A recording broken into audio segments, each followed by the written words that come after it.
Om Swastiastu. Selamat pagi anak-anak semuanya. Selamat pagi, Pak. Bagaimana kabarnya hari ini? Baik, Pak. Ya, Pak harapkan anak-anak dalam keadaan yang sehat ya. Ingat tetap jaga kesehatan pada masa pandemi COVID-19 ini. Seperti biasa, sebelum kita memulai kegiatan kita pada pagi hari ini, mari kita berdoa ya agar diberikan kelancaran dalam pembelajaran kita hari ini. Kepada ketua kelas, silakan pimpin doa. Baik, Pak. Baik, teman-teman sekalian, alangkah baiknya kita berdoa menurut kepercayaan dan agama masing-masing sebelum memulai kegiatan. Berdoa mulai.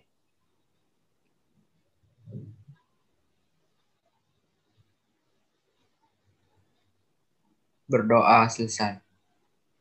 Baik, terima kasih Dwi telah memimpin doa.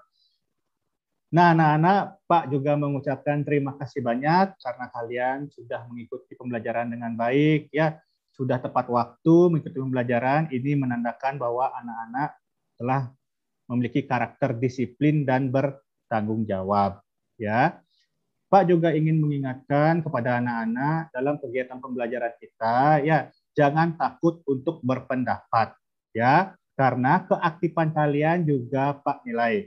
Tidak masalah pendapat kalian benar atau salah, ya, bukan itu yang Pak nilai.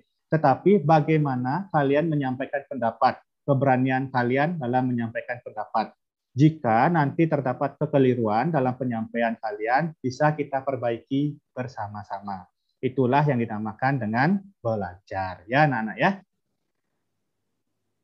Nah, tidak lupa juga Pak menyampaikan bahwa pada masa pandemi ini tetap ya anak-anak mengikuti anjuran dari pemerintah, tetap patuhi protokol kesehatan, ya, tetap menggunakan masker, cuci tangan dengan sabun, dan yang paling penting tetap menjaga jarak. Sebisa mungkin jika tidak ada keperluan yang mendesak, jangan keluar rumah, ya, karena seperti yang kita ketahui sekarang di Denpasar ya korban COVID-19 semakin bertambah. Ya, jangan sampai kita menjadi salah satunya. Nah, anak-anak, untuk menghindari ya gangguan-gangguan suara dalam kegiatan pembelajaran yang kita lakukan, seperti biasa mari kita sepakati terlebih dahulu tanda-tanda yang akan kita gunakan. Ya, jika kalian ingin bertanya atau memiliki pertanyaan dan ingin menjawab, ya nanti silakan angkat tangannya seperti ini. Silakan ikuti Pak anak-anak. Ya, bagus. Nah, jika nanti kalian menyatakan persetujuan atau sudah jelas, ya, silakan angkat jempolnya seperti ini. Ya, bagus. Dan jika tidak ada hal yang ingin ditanyakan, silakan silangkan jarinya seperti ini. Ya, bagus ya. Jadi sudah jelas ya semuanya anak-anak ya. Nah, tadi juga Pak sudah mengecek kehadiran kalian ya melalui tautan presensi Google Form yang telah Pak berikan di WAG tadi pagi. Setelah Pak cek, ternyata kalian telah mengisi tautan tersebut dengan baik ya, dengan tepat waktu tadi Pak cek. Nah, dari 42 siswa yang berada di kelas 8J ini, tadi sudah seluruhnya mengisi presensi. Dan Pak juga sudah lihat di tautan Zoom ini, ya dalam peranala Zoom ini, kalian juga sudah hadir seluruhnya. Tepuk tangan untuk kalian semua. Ya, jadi kalian sudah memiliki sikap disiplin dan tanggung jawab dalam mengikuti pembelajaran. Nah, anak-anak, siapa di antara kalian yang masih ingat apa pembelajaran yang telah kita lakukan pada pertemuan sebelumnya? Silakan angkat tangannya. Ya, silakan Yogis. Pada pertemuan sebelumnya, kita telah mempelajari mengenai merancang kerangka teks persuasi, Pak.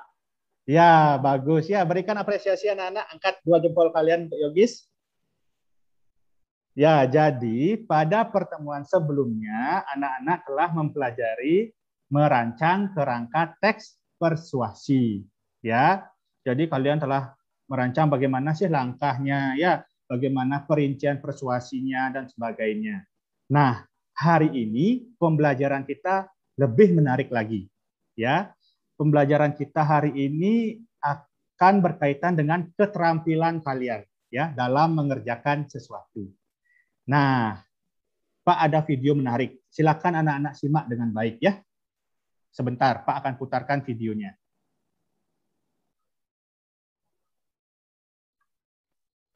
Hei, menulislah. Dengan menulis, kalian akan mendapatkan teman di luar sana. Menulis itu penting. Kenapa penting? Banyak jawabannya. Menulis bisa menginspirasi orang lain. Menulis bisa berbuat kebaikan, membagikan kebaikan. Menulis boleh jadi juga bisa menghasilkan uang, membuat kaya, terkenal, keren. Saya telah menulis ribuan artikel. Saya juga telah menulis 40 buku lebih diterbitkan oleh penerbit-penerbit besar di Indonesia dan telah dibaca banyak. Mari kita bahas sesuatu yang sering diabaikan di sekolah-sekolah atau dalam pelajaran-pelajaran menulis lain. Sejatinya, topik tulisan bisa, tapi penulis yang baik selalu menemukan sudut pandang yang spesial. Banyak perubahan besar di dunia dimulai dari buku-buku yang dituliskan. Buku-buku yang tidak ada suaranya, tidak ada gestur wajah, dan tidak ada yel-yel semangat di dalam. Minimal di kepala kalian akan ada sudut pandang yang berbeda, dan kalian mungkin memiliki semangat yang menyala-nyala untuk menjadi penulis. Nah, jadi itu ya anak-anak ya. Menarik ya apa yang disampaikan oleh tokoh yang ada dalam video tersebut. Ya, itu adalah Terelie ya, bagi yang belum kenal. Nah, menurut anak-anak ya, setelah menonton video tadi, apa yang anak-anak pahami mengenai pesan yang disampaikan oleh orang tersebut? Silakan angkat tangannya. Ya, silakan Dayuari. Terima kasih atas kesempatan menjawabnya, Pak. Menurut saya, orang tersebut mengajak kita semua untuk mulai menulis. Terima kasih. Ya, bagus ya. Jadi, orang tersebut menurut Dayuari adalah mengajak untuk mulai menulis. Nah, mungkin ada yang memiliki pendapat yang lain, Pak, silakan. Ya, silakan Teddy. Terima kasih, Pak. Menurut saya, orang tersebut berpendapat bahwa menulis sangat penting karena menulis dapat menginspirasi orang lain, Pak. Ya, bagus, Teddy ya. Jadi, menurut Teddy, menulis itu dapat menginspirasi orang lain. Ya, tadi dianalogikan dalam video tersebut, menulis itu tidak ada suaranya, ya, tetapi bisa menginspirasi. Bagaimana caranya menginspirasi? Tentu dari tulisan yang dibuat. Nah, pertanyaannya anak-anak, apakah menurut anak-anak keterampilan menulis itu penting atau tidak? Menurut anak-anak? Penting ya berarti ya? Nah, jika menurut anak-anak keterampilan menulis itu penting, mengapa keterampilan menulis itu penting menurut anak-anak? Ada yang bisa berpendapat? Pak, silakan. Ya, silakan Dewo. Menurut saya, keterampilan menulis penting, Pak, karena bisa mengembangkan berbagai ide ke dalam tulisan yang kita buat. Ya, mungkin Dewo mengalami gangguan sinyal ya. Tapi tadi Pak bisa menangkap bahwa Dewo mengatakan menulis itu penting ya. Mungkin Dewo bisa mengulangi jawabannya. Tadi gangguan sinyal. Silakan diulangi Dewo sekali lagi jawabannya. Menurut saya, keterampilan menulis itu sangat penting karena kita bisa menuangkan berbagai ide ke dalam tulisan yang kita buat. Ya, bagus ya. Jadi menurut Dewo, melalui kegiatan menulis, dia bisa mengembangkan ide dari tulisan yang dibuat. Nah, Apakah ada anak-anak yang memiliki pandangan yang berbeda? Pak, silakan. Ya, Felicia. Terima kasih atas kesempatan menjawabnya, Pak. Saya sependapat dengan Dewa, Pak. Menurut saya, keterampilan menulis itu sangat penting, karena melalui kegiatan menulis, kita bisa mengembangkan imajinasi sehingga bisa menjadi suatu karya. Terima kasih. Ya, bagus ya.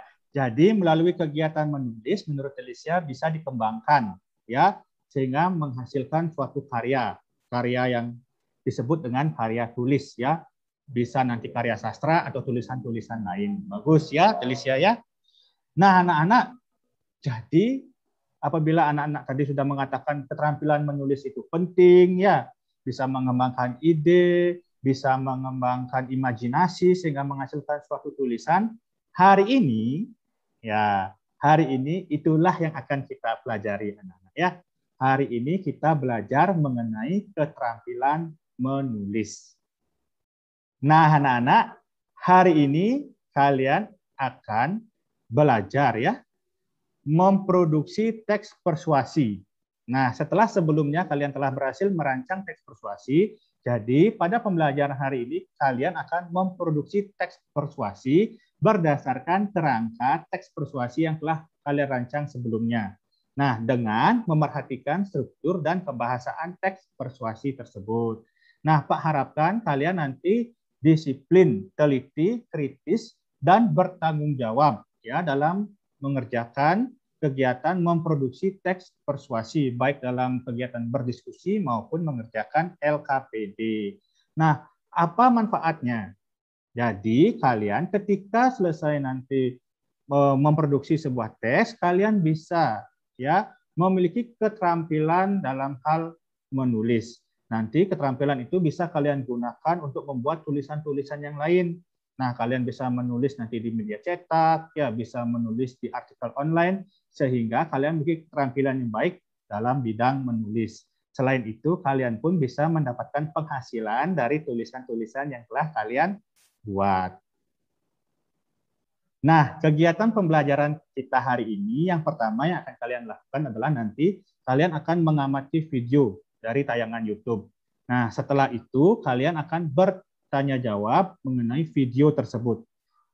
Selanjutnya, kalian akan mengerjakan LKPD. Nah, dalam mengerjakan LKPD itu, kalian akan mengumpulkan informasi dan berdiskusi secara kelompok. Selain itu, kalian akan mempresentasikan LKPD-nya. Ya, setelah itu silakan kalian revisi LKPD tersebut dan unggah LKPD tersebut di Google Classroom. Nah, Pak ingatkan juga sekali lagi anak-anak, KKM pelajaran bahasa Indonesia adalah 85. Nah, kalian harus mencapai KKM tersebut. Nah, apabila tidak tercapai, maka kalian akan mengikuti kegiatan remedial. Sedangkan yang sudah mencapai akan mengikuti kegiatan pengayaan.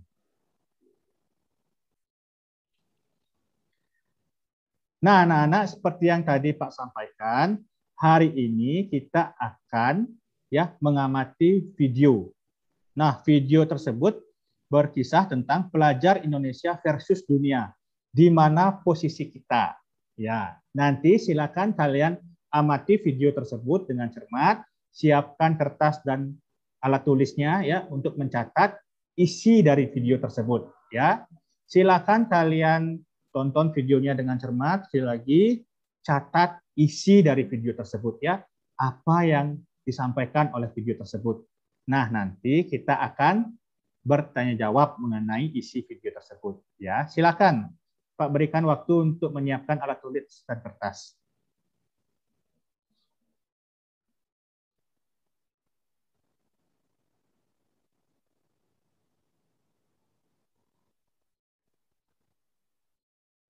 Anak-anak sudah siap? Ya, jika sudah siap, silakan simak dengan baik video YouTube yang Pak tampilkan berikut.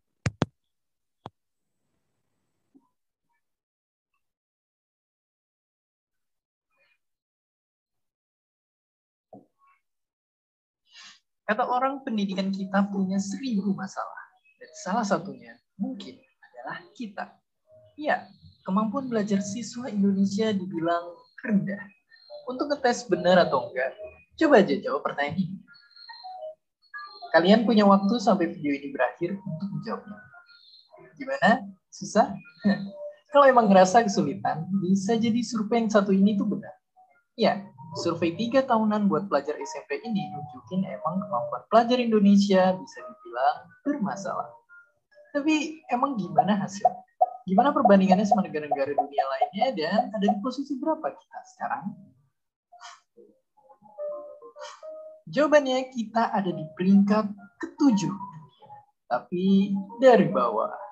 Ya, survei yang dibuat untuk mengukur kemampuan anak SMP dalam 3 bidang ini ternyata masih terlalu sulit. Nyatanya kita ada di peringkat ke-71 secara keseluruhan. Kalah dari negara-negara yang emang terkenal maju pendidikannya dan bahkan kalah sama negara-negara yang umurnya belum sepertiga Indonesia. Sedihnya lagi, tren pelajar-pelajar kita belakangan ini pun turun terus-menerus. Tapi tunggu dulu, apakah tes PISA ini emang bisa ngegambarin realita pendidikan kita yang sebenarnya? Terus apa sih yang bisa kita lakuin ke depannya?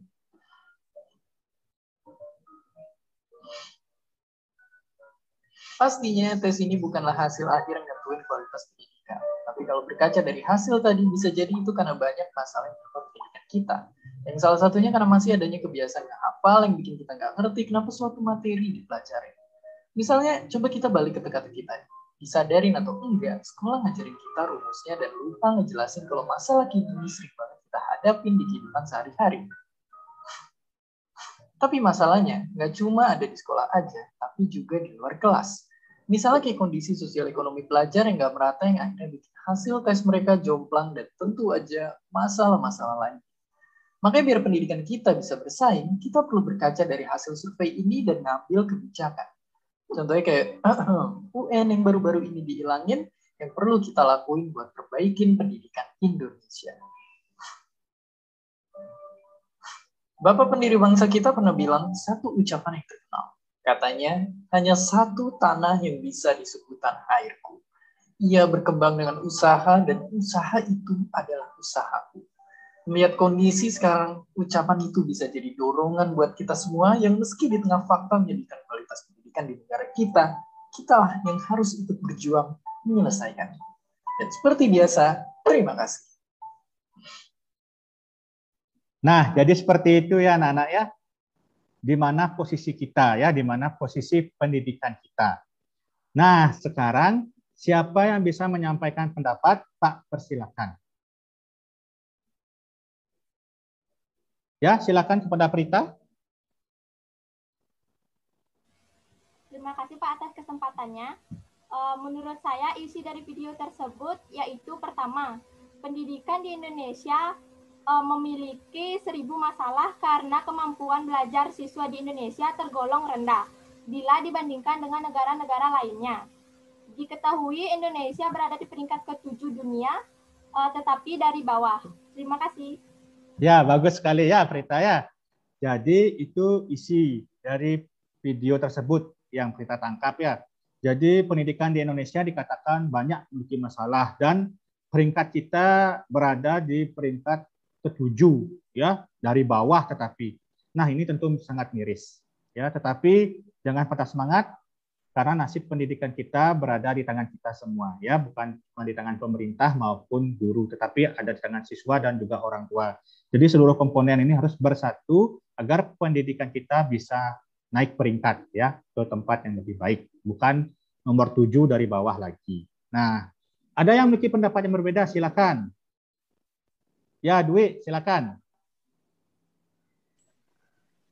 Menurut saya, perincian informasi nomor 2 yaitu secara keseluruhan pendidikan Indonesia berada di peringkat 71 karena kalah dari negara-negara maju di bidang pendidikan, bahkan kalah dari negara baru yang umurnya 1/3 dari negara Indonesia. Ya, bagus ya Dwi. Ya, jadi Indonesia itu dikatakan kalah dari negara baru ya, negara yang baru terbentuk yang umurnya baru 1/3 dari Indonesia.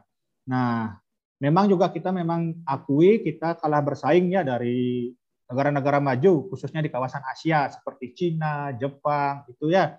Nah, seperti yang tadi Pak sampaikan, sekarang bagaimana caranya kita mengubah ya agar peringkat pendidikan Indonesia berada di tingkat yang lebih baik. Itulah yang menjadi tantangan kita semua. Ya, bagus sekali Dwi ya. Terima kasih.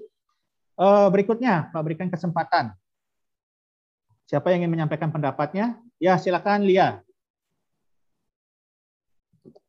Selanjutnya ada tes PISA bukan merupakan tes yang menentukan hasil akhir pendidikan, namun bisa dijadikan cerminan kondisi pendidikan di Indonesia. Salah satu masalah pendidikan di Indonesia adalah karena sistem hafalan. Masalah ekonomi yang tidak merata antar pelajar juga menjadi penyebab masalah pendidikan di Indonesia. Terima kasih. Nah, jadi seperti yang disampaikan oleh Lia tadi ya, tes PISA itu bukan menjadi satunya acuan ya dalam mengetahui tingkat pendidikan kita, tetapi bisa digunakan sebagai pelecut semangat ya survei tersebut agar pendidikan kita menjadi lebih baik. Nah, masalahnya adalah seperti yang disampaikan oleh Lia tadi, kita masih pada tahap hafalan ya, jadi pendidikan kita ini masih banyak ke hafalan dan juga tingkat ekonomi yang tidak merata. Nah, itu yang disampaikan oleh Lia ya. Bagus Lia ya. Nah, satu orang lagi Pak berikan kesempatan, silakan siapa yang ingin berpendapat? Ya, silakan Dayu Intan. Menurut saya, isi keempat dari video tersebut adalah survei PISA dapat dijadikan dasar untuk mengubah pendidikan di Indonesia dengan berbagai kebijakan. Setiap komponen pendidikan harus bekerja sama menyelesaikan masalah pendidikan. Terima kasih. Ya, bagus ya.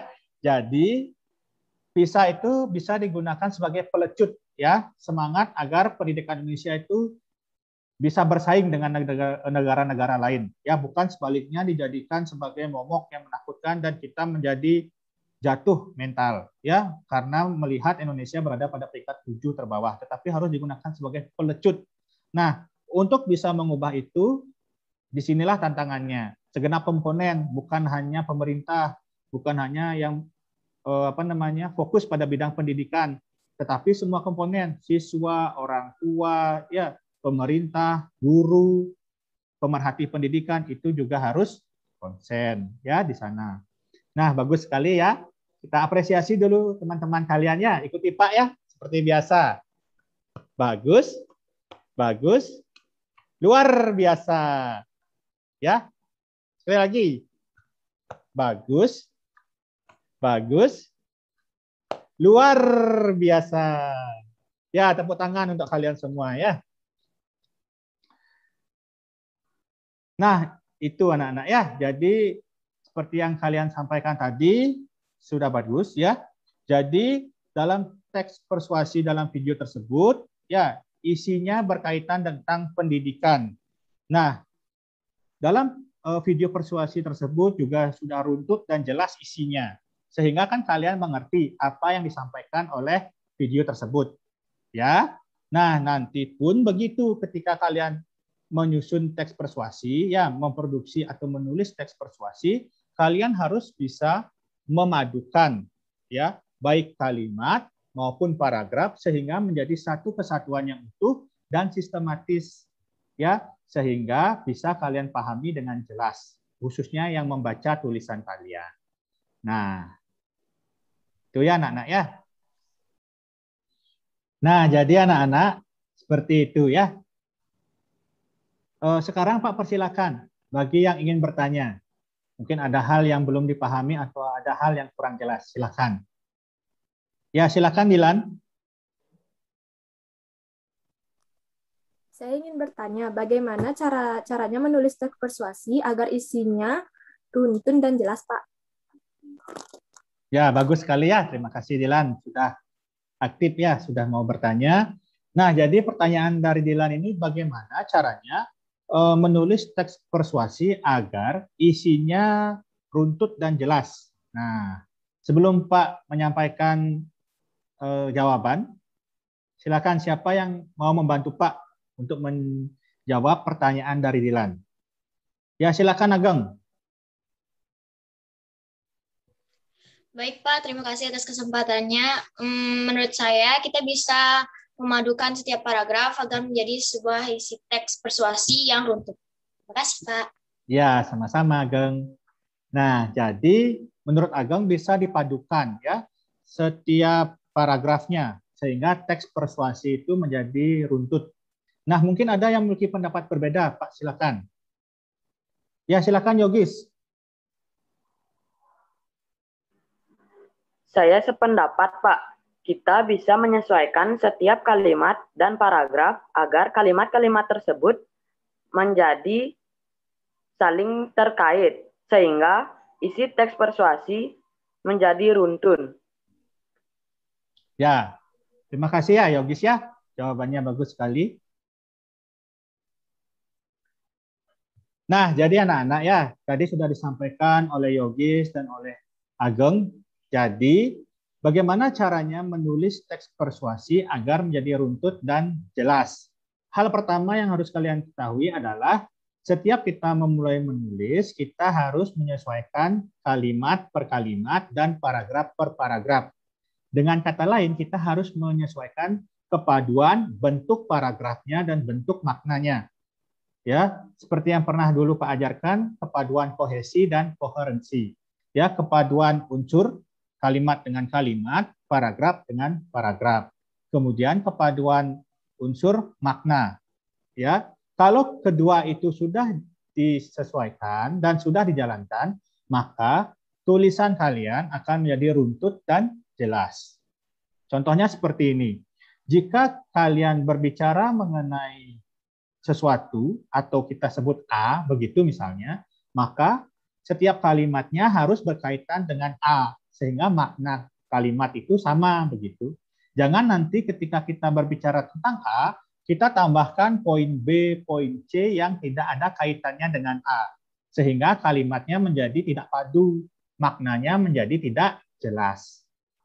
Nah, contohnya, kalian ingin menulis tentang pembelajaran di sekolah, begitu ya. Jadi kan harus berkaitan dengan apa kegiatan di sekolah, ya, pembelajaran seperti apa yang berlangsung di sekolah dan sebagainya. Jangan nanti kalian tambahkan Euro 2021, sepak bola tidak berkaitan dengan pembelajaran, atau sinetron Ikatan Cinta tidak berkaitan dengan pembelajaran di sekolah. Kecuali misalnya pembelajaran tentang moral, ada berkaitan dengan sinetron, ya, berkaitan dengan pembahasan sinetron di kalangan remaja, bisa kalian kaitkan. Tetapi jika tidak, itu ya yang melenceng. Tidak ada kepaduan antara kalimatnya dan maknanya. Nah, sampai sana jelas ya Dilan ya? Ya, apakah ada hal lain yang ingin anak-anak tanyakan? Ya, jika tidak, nah seperti biasa, hari ini anak-anak akan mengerjakan LKPD, lembar kerja peserta didik, ya, yang berkaitan dengan kegiatan memproduksi teks persuasi, ya, berdasarkan kerangka karangan yang telah kalian buat sebelumnya dengan memerhatikan struktur dan kaidah kebahasaan teks persuasi, ya. Akan Pak perlihatkan LKPD-nya dan bagaimana mengerjakan LKPD tersebut.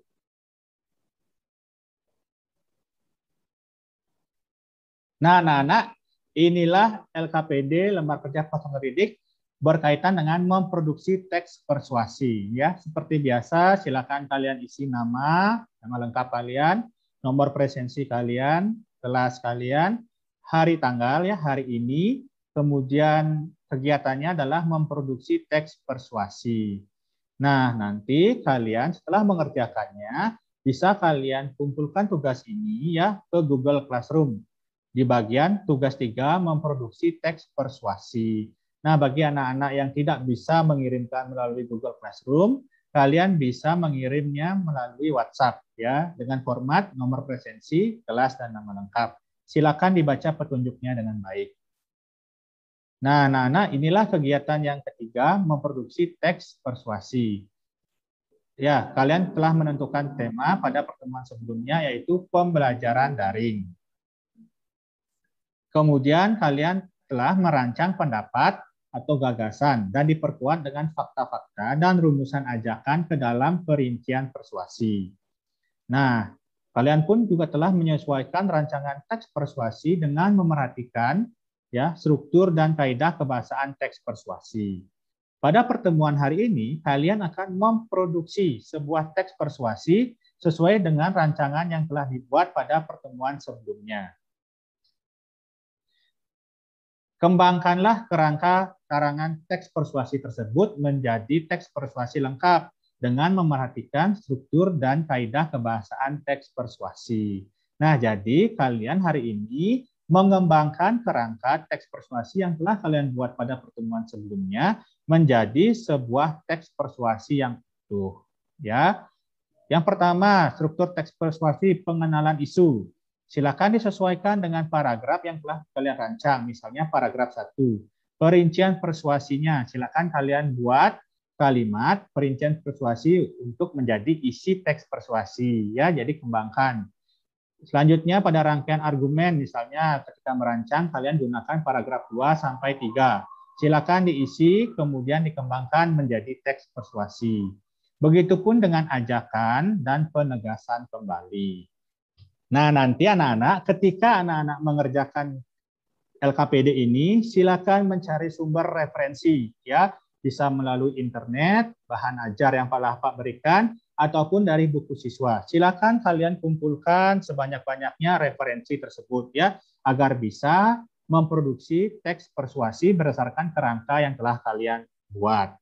Nah, kalian pun nanti silakan berdiskusi dan berkolaborasi melalui WA group, ya, dengan kelompok kejar kalian seperti biasa. Nanti silakan kalian sampaikan, diskusikan apa yang menjadi kekurangan kalian atau apa yang menjadi kelemahan kalian, kesulitan kalian dalam memproduksi teks persuasi. Nanti juga Pak akan sampaikan di sana, ya, kalau kalian mengalami kesulitan, Pak bisa membantu kalian. Nah, nanti Pak akan berikan waktu selama 40 menit kepada kalian untuk mengerjakan tersebut, ya, mengerjakan LKPD memproduksi teks persuasi. Silakan kerjakan dengan baik, ya, penuh rasa tanggung jawab, disiplin, kritis, dan tentunya teliti, ya. Nanti setelah 40 menit akan Pak berikan tautan Zoom yang kedua. Nah, setelah itu kalian akan mempresentasikan hasil pekerjaan kalian, ya, satu perwakilan kelompok untuk mempresentasikan pekerjaannya. Nah, anak-anak, apakah ada hal yang ingin kalian tanyakan sebelum kalian mengerjakan LKPD? Mungkin ada hal yang kurang jelas atau belum dipahami. Silakan Pak berikan kesempatan. Oh, tidak ada, ya. Jadi jika sudah jelas, silakan kalian mencari referensi dan berkolaborasi bersama kelompok untuk mengerjakan LKPD memproduksi teks persuasi. Nah, anak-anak, 40 menit sudah berlalu. Tadi sudah Pak cek juga di grup WhatsApp kalian di masing-masing kejar. Sudah bagus berdiskusinya, ya. Sudah kritis, sudah disiplin juga, bertanggung jawab. Semuanya menggunakan bahasa yang baik dan benar, ya. Tidak ada yang memaksakan pendapat, semua saling berkolaborasi. Nah, tepuk tangan dulu untuk kalian semua. Selanjutnya, seperti yang tadi Pak sampaikan, ya, anak-anak, ya. Hari ini kalian akan mempresentasikan pekerjaan kalian berdasarkan diskusi yang telah kalian lakukan tadi melalui kelompok, ya. Nah, sekarang Pak berikan kesempatan kepada perwakilan kelompok untuk mempresentasikan hasil pekerjaannya. Silakan, siapa yang ingin mempresentasikan mewakili kelompoknya? Ya, silakan Dwi untuk presentasi. Baik, Pak.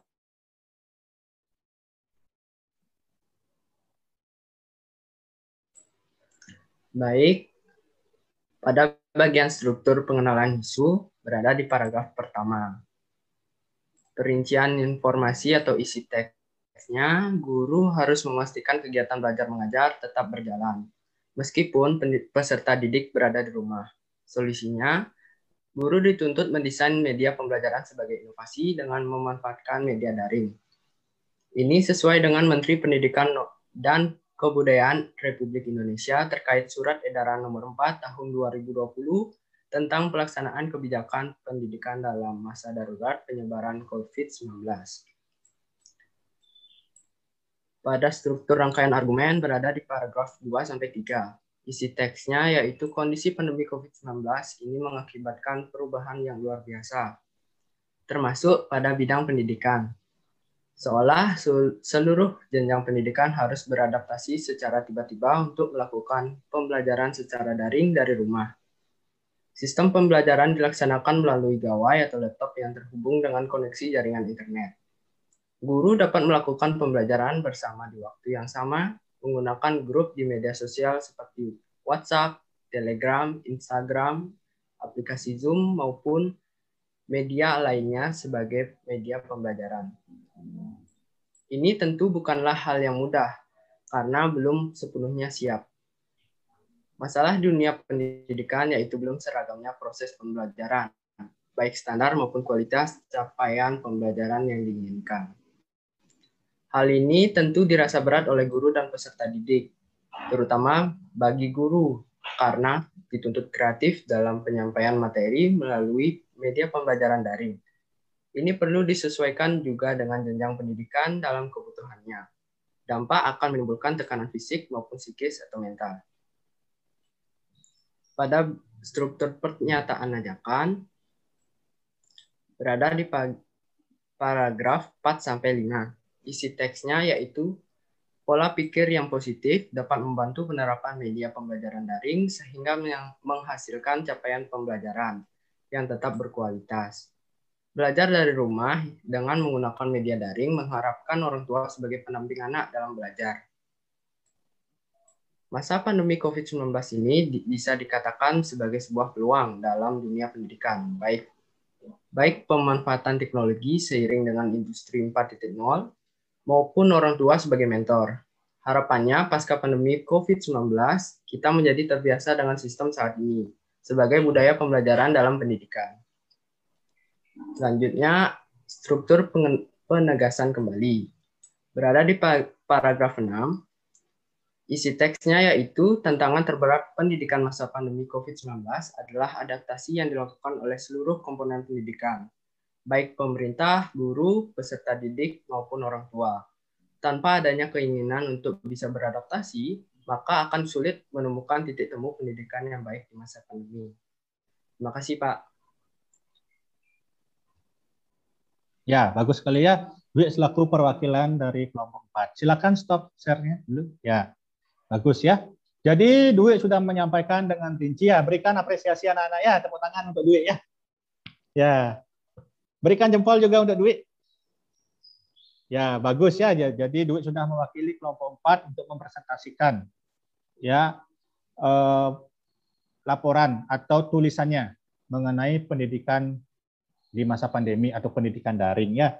Secara struktur tadi sudah jelas ya, sudah semuanya menunjukkan perincian strukturnya ya. Jadi ciri-ciri dari pengenalan isu ya, pernyataan argumen atau rangkaian argumen, pernyataan ajakan dan penegasan kembalinya juga sudah jelas ya. Selain itu tadi juga Pak sudah lihat semua unsur kebahasaannya sudah ada ya. Mulai dari kata teknis sudah sangat banyak di sana ya, kata perujukan juga sudah di sana ada. Kemudian kata kerja mental juga sudah ya. Konjungsi argumentatifnya juga sudah ya. Bagus sekali Dwi ya. Nah, selain Dwi, sekarang siapa yang ingin menyampaikan hasil pekerjaannya mewakili kelompok? Pak silakan. Ya, silakan Lia. Terima kasih Pak atas kesempatannya. Di sini saya akan mewakili kelompok 1.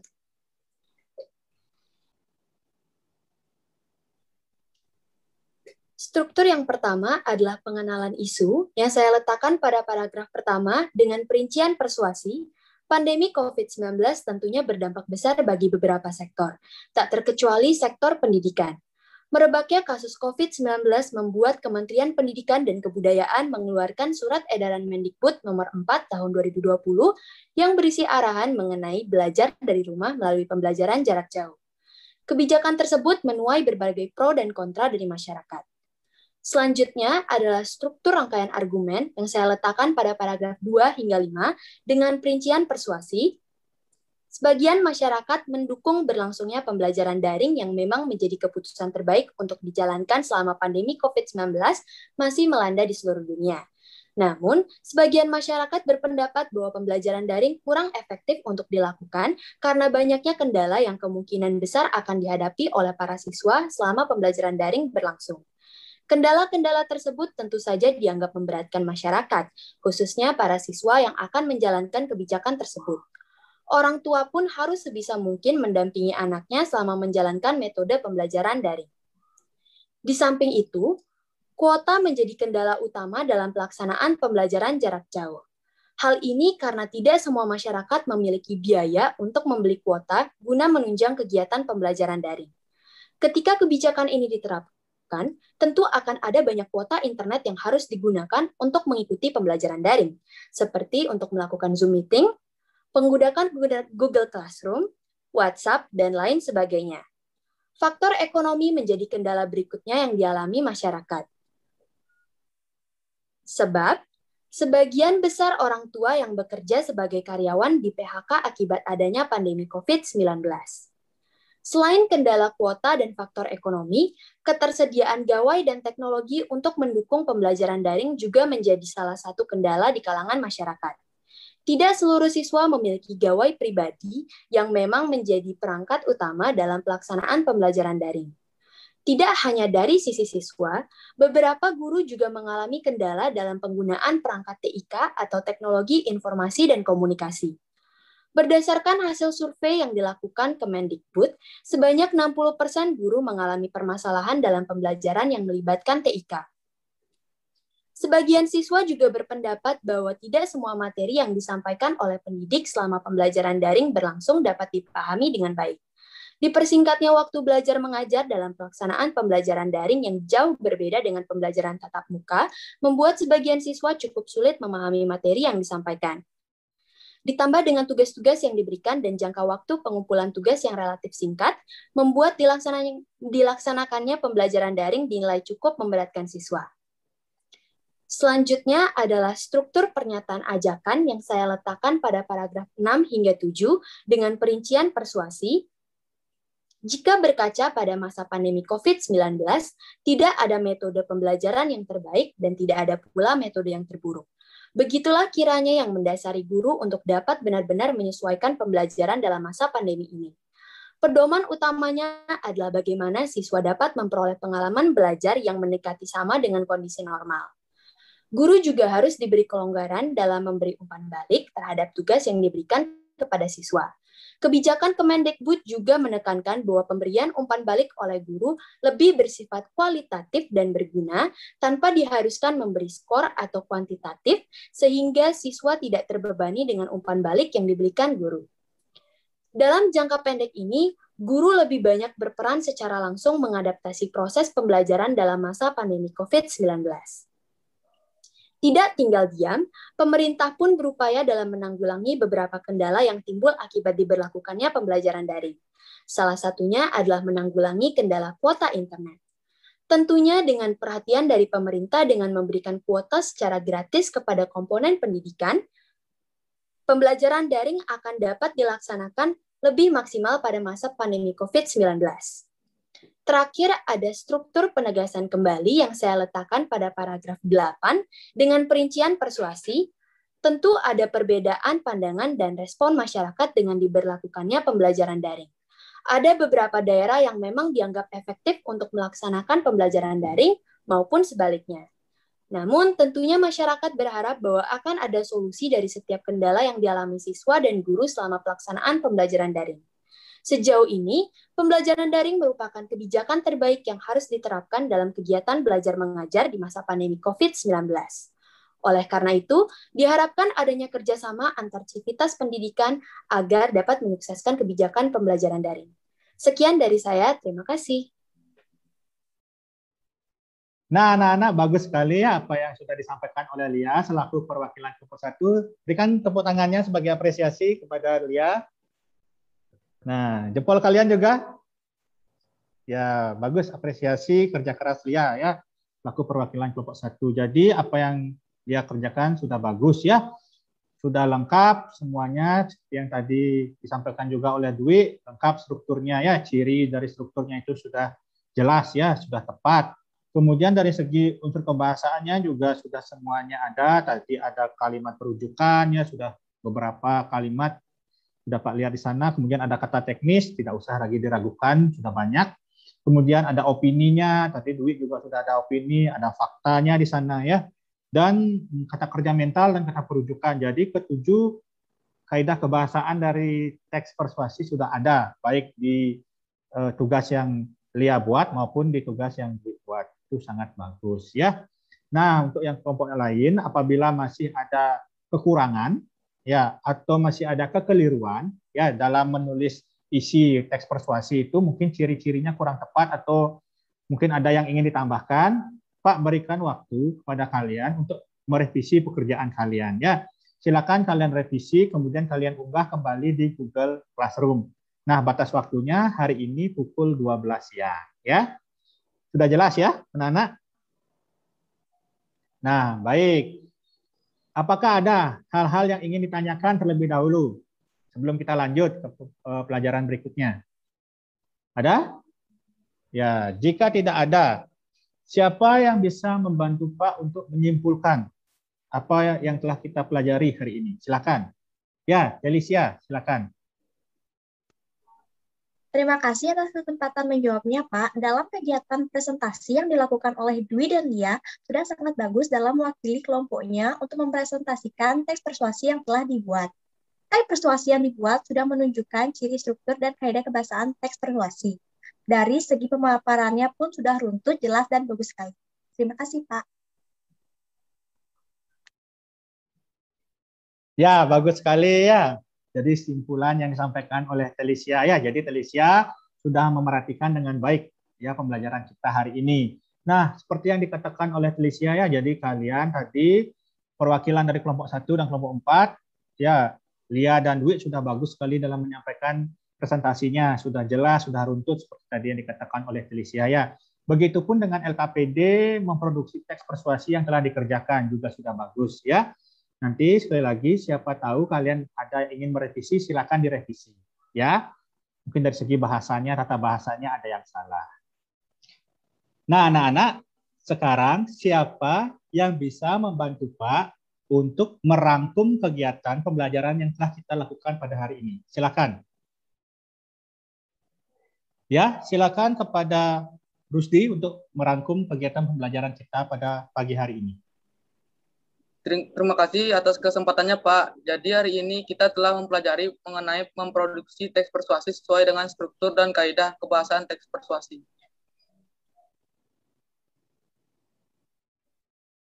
Ya, bagus sekali ya. Jadi hari ini kalian telah mempelajari mengenai memproduksi ya teks persuasi.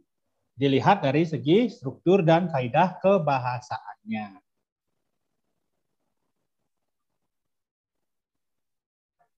Nah, anak-anak, jadi seperti yang tadi disampaikan oleh Rusdi ya, jadi hari ini kalian telah belajar bagaimana memproduksi teks persuasi. Nah, tadi juga kalian sudah mempelajari langkah-langkah memproduksi teks persuasi. Yang pertama itu ada tahap prapenulisan ya.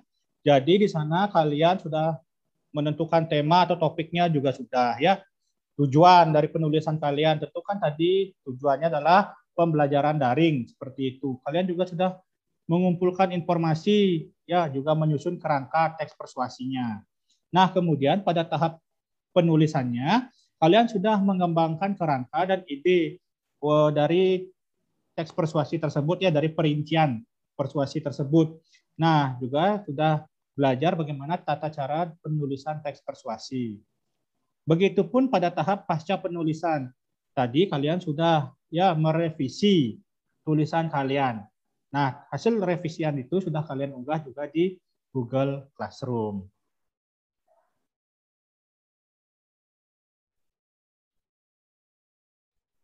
Selain itu, dalam kegiatan pembelajaran yang telah kita lakukan hari ini, ya, dalam kegiatan memproduksi teks persuasi, kalian juga sudah aktif, ya, sudah menunjukkan antusias yang tinggi, ya, jawaban-jawaban kalian juga sudah baik dalam menanggapi pendapat temannya, jadi juga sudah beberapa orang yang berani untuk mengungkap pendapat. Ada Dilan tadi ya, ada Lia, ada Ageng, ada Prita, ya, ada Rusdi, Dwi juga tadi ya, sudah semuanya bagus. Nah, ingat tetap dipertahankan keaktifan kalian.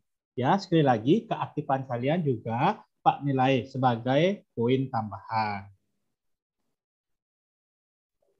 Nah, anak-anak, mungkin selama kegiatan pembelajaran yang kita lakukan, ada hambatan-hambatan yang telah kalian rasakan. Nah, jika ada, Pak, persilakan. Ya, silakan Jasita.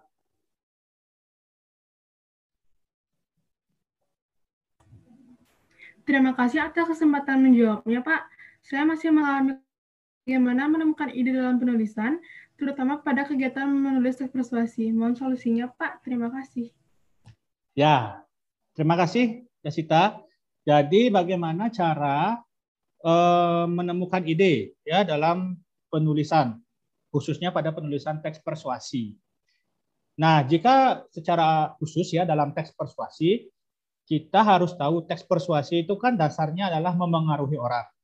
Nah, ketika kita ingin membuat tulisan yang memengaruhi orang, berarti kita harus memilih topik-topik yang sedang hangat, ya, atau topik-topik yang tepat, artinya dekat dengan pembaca kita. Misalnya tujuan Jasita anak muda, berarti cari topik-topik yang dekat dengan anak muda, ataupun selain yang lainnya. Nah, dengan demikian nanti topik-topik itu dikembangkan menggunakan opini, ya, menggunakan data, menggunakan fakta, dan dikembangkan dengan sesuai dengan kaidah kebahasaan dan struktur teks persuasi. Itu dari teks persuasi. Nah, kalau secara umum, bagaimana sih caranya kita menemukan ide? Yang pertama, kita membaca berbagai referensi. Referensi itu artinya acuan, itu bisa kita dapatkan melalui banyak membaca buku, ya, banyak membaca artikel, bisa melalui media cetak, ya, media daring, dan sebagainya. Nah, melalui berbagai bacaan tersebut, kita akan otomatis menemukan sebuah topik nanti, ya. Melalui bacaan-bacaan tersebut juga kita bisa mengembangkan ide-ide tersebut. Nah, biasanya untuk anak-anak seumuran kalian, biasanya caranya mengembangkan topik itu kan Pak juga pembina jurnalistik, jadi biasanya mereka melihat keadaan sekitar. Apa sih yang dekat dengan kalian? Ya, apa sih yang kalian rasakan? Itu biasanya lebih cepat untuk menemukan topik-topik yang bisa dikembangkan nanti menjadi penulisan yang baik seperti itu. Begitu ya Jasita ya. Jadi nanti Jasita jangan berkecil hati. Bagaimana caranya? Bisa menonton televisi. Ya, sekarang kan banyak.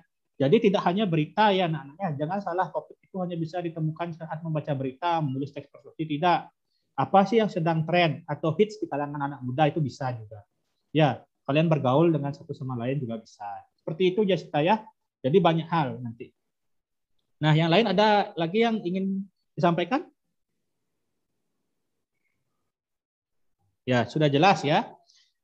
Tadi juga dalam kegiatan pembelajaran ya, Pak rasa kalian juga mengalami beberapa hambatan seperti sinyal, tadi ya jaringan, kendala teknis ya. Tadi Dewo juga sempat tidak jelas apa yang disampaikan, terus kemudian ada juga yang suaranya tidak jelas. Nah, namun itu tidak apa-apa ya. Yang penting kalian sudah berusaha sebaik mungkin mengikuti pembelajaran. Nah, nanti mungkin Pak bisa sarankan ketika kalian mengalami gangguan, misalnya sinyalnya, ya bisa kalian berpindah tempat. Ya, mungkin mencari tempat yang lebih luas, atau kalian coba dulu keluar dari aplikasi, lalu refresh HP kalian, ya. Kemudian baru masuk kembali ke aplikasinya. Seperti itu biasanya mau. Nah, untuk suara yang agak kurang jelas, kedengaran atau istilahnya agak ada gangguan, itu mungkin bisa menggunakan headset atau earphone ya. Atau bisa juga mungkin agak dijauhkan sedikit ketika berbicara, mungkin speakernya yang bermasalah seperti itu. Ya, itu solusi dari Pak untuk hambatan-hambatan teknis yang tadi kalian alami. Nah, anak-anak, apakah ada manfaat yang anak-anak rasakan selama kegiatan pembelajaran yang telah kita lakukan? Silakan. Ya, silakan Teddy.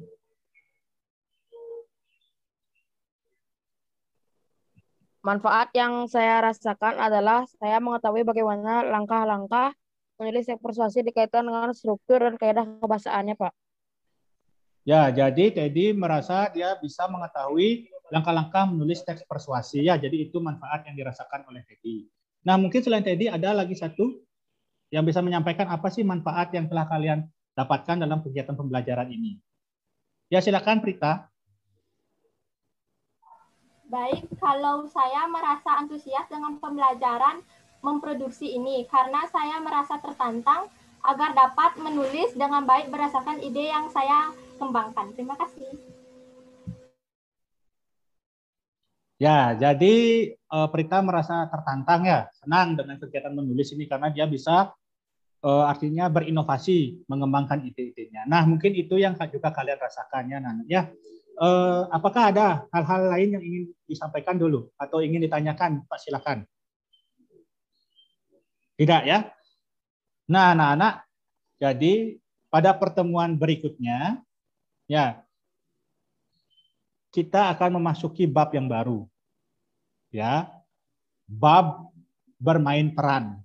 Nah, jadi pada pertemuan berikutnya kita akan mulai bab baru, bab bermain peran. Di sana nanti kalian bisa menunjukkan kreativitas kalian ya dalam bermain peran. Nah, teksnya teks apa? Nanti pada minggu depan kalian akan ketahui ya. Nah, jadi pembelajaran kita semakin hari akan semakin menarik ya. Jadi jangan kehilangan motivasi, tetap semangat walaupun pandemi merajalela. Nah, jika tidak ada hal-hal yang ingin anak-anak tanyakan lagi, pembelajaran pada hari ini Pak akhiri ya. Namun sebelum Pak akhiri, mari kita berdoa karena sudah diberikan kelancaran dalam kegiatan pembelajaran hari ini. Kepada Ketua Kelas, Pak silakan untuk memimpin doa. Baik Pak. Baik teman-teman sekalian, sebelum mengakhiri kegiatan, alangkah baiknya kita berdoa menurut agama dan kepercayaan masing-masing. Berdoa dimulai.